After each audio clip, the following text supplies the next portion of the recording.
Hi guys, my name is Abu Pasha and welcome to my channel. This is the first video for the channel and it's going to be covering everything relating to personal finance with a UK based slant.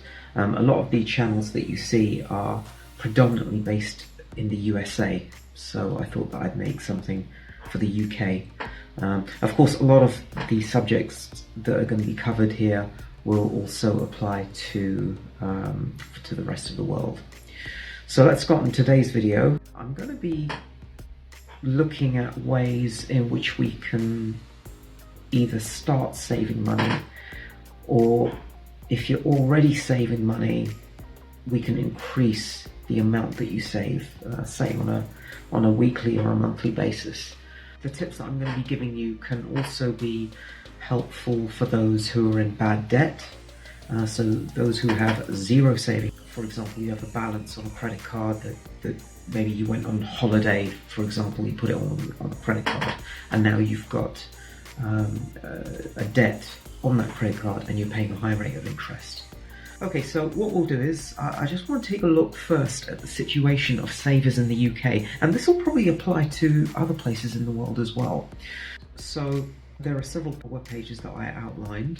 So the first page that we're going to be looking at is this finder.com, and we can see here that 1 in 10 Brits, about 9%, have no savings at all. A third of Brits have less than £600 in savings. Now, for those of you who don't live in Britain, £600 in savings, if you lost your job or you didn't have any income for a month, £600 probably wouldn't even get you through the month. You'd struggle. So that is worrying. And obviously, 1 in 10 Brits, they don't have anything at all. We then move to another survey that was done by Raisin.co.uk. The average savings, it says, is roughly 9.5 grand. That's across the UK. Obviously, you're going to get different surveys being done, different polls being done, different people's being asked. So the numbers that you get are going to be slightly different from poll to poll. So we're sort of just looking generally, right? So you got average savings of 9.5 grand in the UK. Now, some of you may think that, well, that's pretty good, and yeah, it is. The thing is, it doesn't mean that everyone over the age of 18 has £9,500 in their account. What it means is that you might get some really super rich guy who has £10 million in his bank account laying around, but on the other hand, you may have a million other people who have £0 in their bank account. So that puts it into context. So I wouldn't worry too much about this average UK savings. If we scroll down here, this is more indicative. Almost 1 in 5 aged 55 and over has £1,000 or less. That is worrying, because obviously as you're nearing retirement, really what you want to do is you want to save as much money as you can for that retirement, because once you retire, the earnings will drop significantly. And a quarter of 45 to 54s have less than £1,000. This figure here, 1 in 4 45 to 54s have less than £1,000 in savings. And let's go to another. Right, a quarter of British adults have no savings. This is The Independent, who are a reputable newspaper. They're a broadsheet in England, and they took a poll of 2,620 people. What's worrying are these statements here. 1 in 10 admitted they typically spend more money than they earn. Now that is worrying, because obviously if you spend more money than you earn, eventually you're going to run out of money. And we also have this one. Additionally, the study also found that 1 in 10 adults over the age of 55 don't have a penny put away for their future. What I'm trying to say is that there is obviously an issue that affects a lot of people. So now that I've given you some background as to why this is quite a serious issue, let's talk about some tips. If you earn more and reduce your spending and then put away the extra money that you've got into savings, then that's really what you need to do. Okay, earn more, spend less, and save that money. You can put the money in a savings account, or you can put it into investments. So we're talking about the stock market, property, precious metals, etc. Precious metals, gold, silver, platinum, whatever. So ideally that's what you want to do. Okay, so that's tip number 0 because it is the main tip. Tip 1, if you're trying to earn more, you've got one of a few ways that you can increase your earnings. Okay, so number 1 would be to ask your boss, your manager for a raise. There are more detailed videos in how you would do that, but basically there is an art to negotiating a higher salary. For those who are self-employed or run their own business, the main way is to get more clients, get more customers, or you increase your rates. Increasing rates might not be so easy because if you do that, obviously, you might price yourself out in the market. So the best way to do it is focus on techniques to get more customers, get more clients. Maybe you might want to advertise better, or maybe drill down and focus on strategies to be more focused on what the customers and clients want. The other thing, obviously, is you could change your job. Okay, that would be another thing. Apply for another job that pays more. That will increase your salary. You could also get a second job, maybe working in a shop. Shops right now, October 2020, a lot of supermarkets, they need staff. And just by doing that, you're going to boost your income. There's going to be several £100s per month extra that's coming into your pocket. And then, of course, finally, get a side hustle. So a side hustle could be, what I'm trying to do is I'm trying to get into property. So I recently bought 2 houses and they're up for rent. They are being rented out. That is putting money into my into my bank account every single month. And yeah, that's basically an additional revenue stream. Then we move on to tip number 2. A lot of us have subscription services. So we're talking about things like Netflix, iTunes, or whatever service that you have. Try and reduce them if possible, or even get rid of them. People also have things like Sky TV, cable TV. Try reducing that. I mean, myself, I watch a lot of YouTube. I don't actually watch TV. I also have Amazon Prime. Amazon Prime in the UK, I think, costs about £8 a month, I think it is.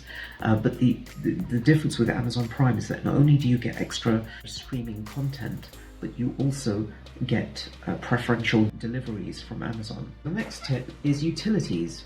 Every 12 months or so, you should assess your utility bills and see if you could get a cheaper deal on your gas and electricity, and also your phone as well. Try and search for the cheapest provider for each. There are websites that will help you do this. Websites like Compare the Market, which I will go to. Okay, you've got Compare the Market. Yep, that's me. And basically, you can compare things like energy, gas and electricity. That's the big one. Insurances, even mortgages, if you want to do that. People they refinance, so they have a deal that lasts for say 2 years, and after the end of the 2 years, they refinance and they actually get a cheaper deal. So that also allows them to save money. Things like broadband. So Compare the Market is very good. I'm not affiliated with these guys in any way, so you don't need to use Compare the Market. I think USwitch also offers a system which allows you to compare things like energy, broadband, mobile phone, etc. So again, with energy, you're looking at gas and electricity. So what will happen is that you will input your monthly or yearly money that you actually spend on it currently, and you put in your postcode, and it will basically compare for you which company will allow you to save the most amount of money on energy. The same for broadband, same for mobile phone. Recently, for example, I changed my mobile phone. I was previously with O2, I was paying £10 a month, and I recently changed to giffgaff, and they charged me £5 a month for basically essentially the same thing. Now finally, there is actually another thing called Look After My Bills. So what is Look After My Bills? Again, there's no affiliation with me to this company. I just researched this a few days ago. And what these guys do is that you register with them, and they will constantly look for the best deals on electricity and gas. And as new, better deals come on the market, they will switch you over automatically. So you don't actually have to do anything. So you don't have to search every year or every 2 years or whatever. You don't need to do that search. You just leave it to them, and they will just keep automatically switching you to the best gas and electricity deals. There is another website which does similar, and that's this one. money savings expert cheap energy plug. So what I'll do is, for these websites that I've just mentioned, I'll put them in the description of the YouTube video. So the next thing is food. This is very simple. Try and save as much money as you can on food. The easy way to do this is eat out less and eat in more. Simple as that. So buy your food from a supermarket, cook it yourself, prepare it yourself, and you'll be surprised you will save money without even trying. And you'll be able to make bigger quantities, and the ingredients that you're buying are better quality as well. The additional effect of this, the ingredients are probably going to be more healthier. Tip number 5, grocery shopping. If you've got these stores local to you, a supermarket's called Lidl and Aldi. They are discounted supermarkets, and generally speaking, they are cheaper than the premium brand supermarkets like Tesco or Sainsbury's or Waitrose. So if you've got a discounted supermarket nearby you like Aldi, Lidl, shop there instead. You'll be surprised. So when you switch to a discounted supermarket, you'll be amazed as to how much money you're saving. So it's a good idea. Tip number 6 is alcohol. Alcohol is insanely unhealthy. So try and reduce your consumption as much as possible. If possible, go teetotal. If you are on a budget or you are trying to save, then instead of, say, going out to pubs and clubs and bars where alcohol beverages are usually quite expensive, you can have nights in where you invite your friends into your house and you can just buy alcoholic beverages in a discounted supermarket, and it'll work out a heck of a lot cheaper. But as I said, the best way to deal with this alcohol issue is reduce it as much as possible, if not become teetotal. The next one is housing and shelter.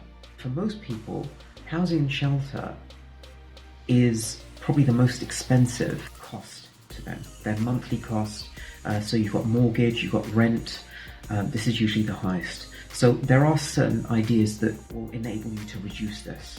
One thing is to look for a cheaper place to live. It's better to live within your means rather than at your means. So if you can afford a house that costs £1,000 a month, try and live in a house that costs £800 a month. So one remedy is to look for a place that's cheaper. You know, if you're renting, you can move.